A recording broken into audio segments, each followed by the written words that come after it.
Pessoal, esse assunto deste vídeo é um dos que eu mais gosto de falar. Quando as pessoas começam a utilizar a estratégia low carb, que elas diminuem o consumo de carboidrato, automaticamente o consumo de proteínas e gorduras eles aumentam. Mas tem uma confusão aí, uma mistura aí dentro desse balaio. As pessoas confundem que não precisa ter medo da gordura natural dos alimentos com comer à vontade. Isso é errado, é completamente diferente. Consumir a gordura natural dos alimentos, não ter medo da gordura natural dos alimentos, de consumir à vontade. Por exemplo, não é porque você pode consumir gordura que você vai suplementar a gordura, né? Você não precisa tomar no café da manhã o ovo frito na manteiga, com bacon, com queijo e com café com óleo de coco, né? Vamos ter bom senso. Não significa que pelo fato dela não elevar a insulina que você pode consumir à vontade.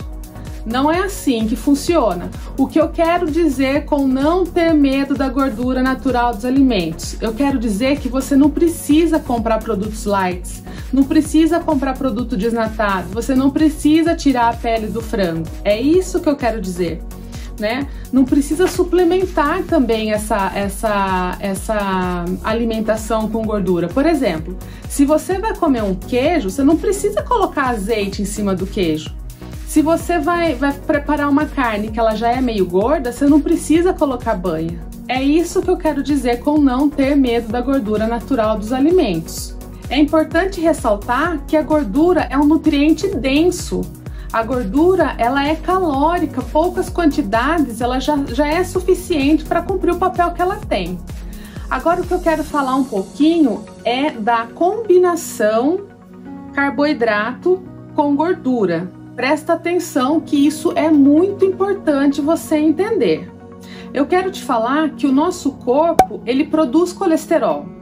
Dentro do nosso organismo é como se tivesse uma balança entre o colesterol produzido e o colesterol ingerido.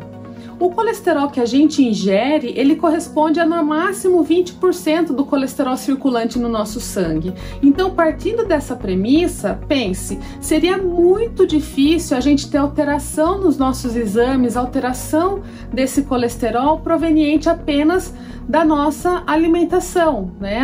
A nossa alimentação não teria esse poder de alterar os nossos exames se não tivesse o carboidrato presente nela. Agora eu vou te contar como que funciona. Quando você ingere o carboidrato, automaticamente você eleva a sua glicemia e a sua insulina manda um sinal para o seu fígado. Fígado produz a gordura, fígado produz o colesterol. Preciso tirar esse açúcar da corrente sanguínea. E o que seu fígado faz? Ele produz colesterol nas formas de LDL e VLDL, que são considerados os colesteróis ruins, e solta na corrente sanguínea. Ou seja, o colesterol que está na nossa corrente sanguínea não veio da gordura da nossa alimentação. Quando você ingeriu o carboidrato, o seu fígado começou a produzir colesterol para tirar esse açúcar da sua corrente sanguínea, que não é seguro. Então, o responsável por esse colesterol no sangue é o carboidrato, principalmente se ele for combinado com a gordura. Normalmente, quem tem colesterol alto, né, quem tem esses exames de colesterol alterado, normalmente tem triglicérides altos também. Mas o que é o triglicérides?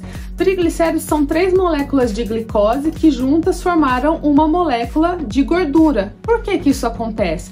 Porque a sua musculatura ela já não tem mais capacidade de absorver essa glicose na forma de glicogênio muscular, né? Não consegue mais, ela já está cheia ali. Então o fígado pega essas moléculas, essas 3 moléculas de glicose e transformam numa molécula de gordura, justamente para conseguir tirar o açúcar do seu sangue, tirar essa glicose do seu sangue, mais uma vez dizendo, porque não é seguro mantê-los na sua corrente sanguínea.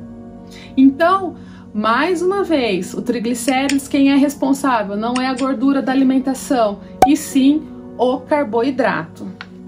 Outra coisa que eu quero falar para vocês, o nosso corpo produz colesterol, né? Que eu disse no começo. Ele produz colesterol, independente de você ingerir ou não, ele vai produzir esse colesterol. Outro ponto que eu quero enfatizar aqui é que o colesterol é muito importante para o nosso organismo. Sem colesterol não tem vida. O colesterol ele participa das formações celulares, da formação neurológica e também da função energética, não é mesmo? Independente de você consumir a gordura, consumir o colesterol, o seu corpo é capaz de produzir, ok? Agora, o que a gente precisa entender é o que esse colesterol alterado, como esse colesterol alterado pode prejudicar cada indivíduo.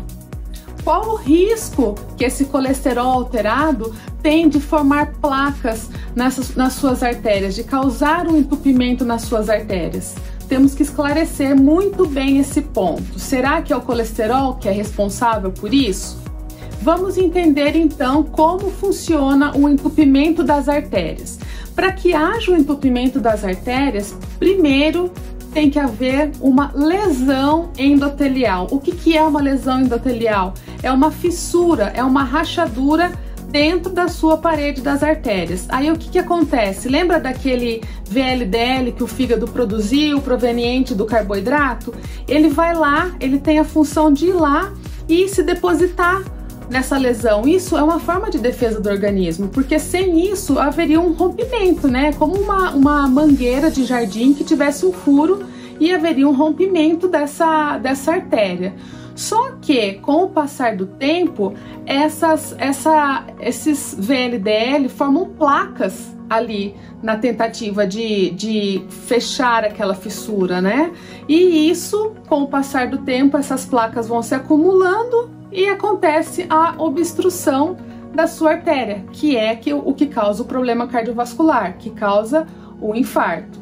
Agora vamos pensar um pouquinho. Por que aconteceu a placa? Por que formou aquela placa ali? É porque o colesterol estava circulante na sua corrente sanguínea? Não, era porque havia uma lesão ali. O organismo foi se defender daquela lesão. Mas agora o ponto-chave. O que causa essa lesão? O que causa essa lesão é o consumo de açúcar, o consumo dos carboidratos, diabetes, tabagismo, sedentarismo, glicação que acontece com as suas proteínas, que mais? Até fatores relacionados à poluição são responsáveis pela formação das lesões endoteliais. Aí é que tá o X da questão. Então, se a pessoa não está saudável com relação a esses fatores que eu citei, ela tem muito mais chances de ter um problema cardiovascular.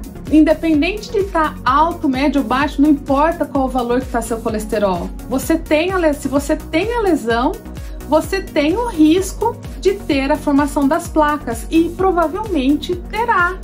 Então, o que eu quero dizer com tudo isso é que para analisar o risco cardiovascular que uma pessoa tem, que um indivíduo tem, não basta apenas você analisar um exame de sangue ali, olhar o colesterol total, né? O colesterol também tem frações, tem diversos tamanhos, tem questão de proteínas transportadoras, que é o que define em si colesterol, mas enfim, você precisa analisar cada indivíduo. Por exemplo, tem pessoas que têm super saudáveis, que têm o colesterol alto, mas que têm todos aqueles indicadores bons, que nunca vão ter um problema cardiovascular.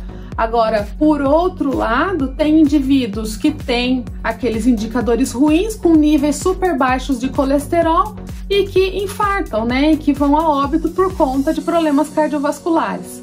É legal ressaltar também que existem estudos nos Estados Unidos que mostram que mais de 50% das pessoas que têm problemas cardiovasculares têm colesterol considerado bons, têm níveis considerados bons de colesterol. Então, assim, o que eu quero concluir nesse vídeo? Você não precisa ter medo da gordura natural dos alimentos, porém, tome cuidado com o consumo do carboidrato, principalmente combinando esse carboidrato com essa gordura. Você tem que levar em conta que o carboidrato é responsável por onde circula esse colesterol. E aí é esse ambiente em que circula o colesterol que determina se você vai ter problema cardiovascular ou não.